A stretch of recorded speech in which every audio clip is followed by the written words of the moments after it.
നമസ്കാരം, ഭാരത് ലൈവിലേക്ക് സ്വാഗതം.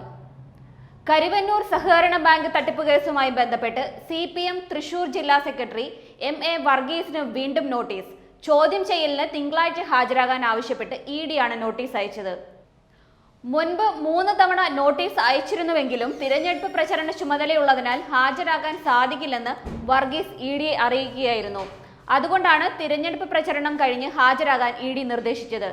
ഈ മാസം 2 തവണ ഹാജരാകാൻ ED ആവശ്യപ്പെട്ടിരുന്നെങ്കിലും 2 തവണയും ഹാജരായിരുന്നില്ല. കരിവന്നൂർ സഹകരണ ബാങ്കിലെ CPM നിയന്ത്രണത്തിലുള്ള രഹസ്യ അക്കൗണ്ടുകളെക്കുറിച്ചും CPM നേതാക്കളുടെ ബിനാമി നൽകിയതിനെക്കുറിച്ചുള്ള ഇടപെടലുകളുമായി ബന്ധപ്പെട്ടാണ് വർഗീസിനെ ചോദ്യം ചെയ്യുന്നത്. അനധികൃതമായി 300 കോടിയുടെ തട്ടിപ്പ് കരിവന്നൂർ ബാങ്കിൽ നടത്തിയെന്നാണ് EDയുടെ കണ്ടെത്തൽ. നിക്ഷേപകരിൽ നിന്ന് തട്ടിയെടുത്ത കോടികളുടെ പണം റിയൽ എസ്റ്റേറ്റ് ബിസിനസ് മേഖലകളിൽ മുതൽ മുടക്കിയെന്നാണ് EDയുടെ സത്യവാങ്മൂലത്തിൽ പറയുന്നത്.